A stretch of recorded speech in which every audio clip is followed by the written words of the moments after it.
नमस्कार बच्चों, आज हम भूगोल विषय कक्षा 11वीं से महत्वपूर्ण प्रश्न जो परीक्षा में आ सकते हैं उसको लेंगे। इस क्रम में पहला प्रश्न है, भूगोल के अध्ययन के उद्देश्य स्पष्ट कीजिए।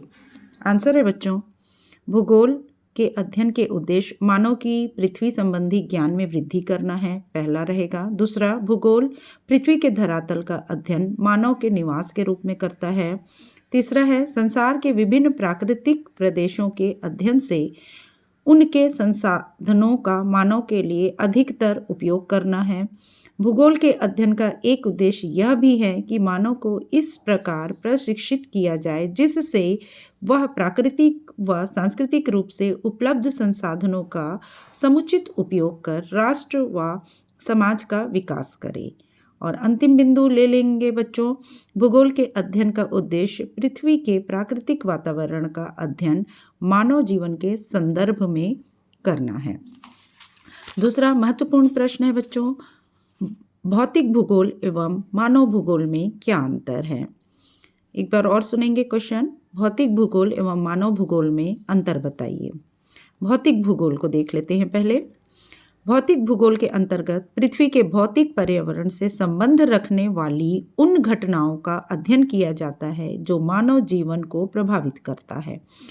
मानव भूगोल में अगर हम देखेंगे तो आएगा, मानव भूगोल के अंतर्गत मानव की प्राकृतिक तत्वों से एवं सांस्कृतिक तत्वों से संबंधित सभी मानवीय क्रियाओं का अध्ययन मानव भूगोल के अंतर्गत आता है।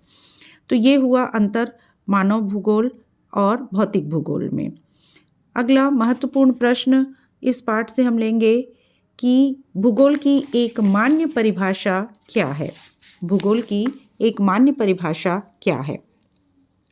हार्टशॉन के अनुसार भूगोल वह विज्ञान है जो पृथ्वी के एक स्थान से दूसरे स्थान तक के परिवर्तनशील स्वरूपों का वर्णन करता है और उनकी व्याख्या मानव संसार के रूप में करता है।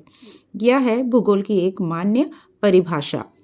भूगोल शब्द का क्या अर्थ होता है। सबसे पहले तो हमको ये जानना पड़ेगा कि भूगोल शब्द का अर्थ क्या होता है। भूगोल को अंग्रेजी में जियोग्राफी कहते हैं, जो कि एक यूनानी शब्द होता है। जियो और ग्राफी से बना हुआ है। जियो का अर्थ होता है पृथ्वी और ग्राफी का अर्थ होता है बच्चों वर्णन करना है। अतः भूगोल का शाब्दिक अर्थ पृथ्वी का वर्णन करना है। धन्यवाद बच्चों।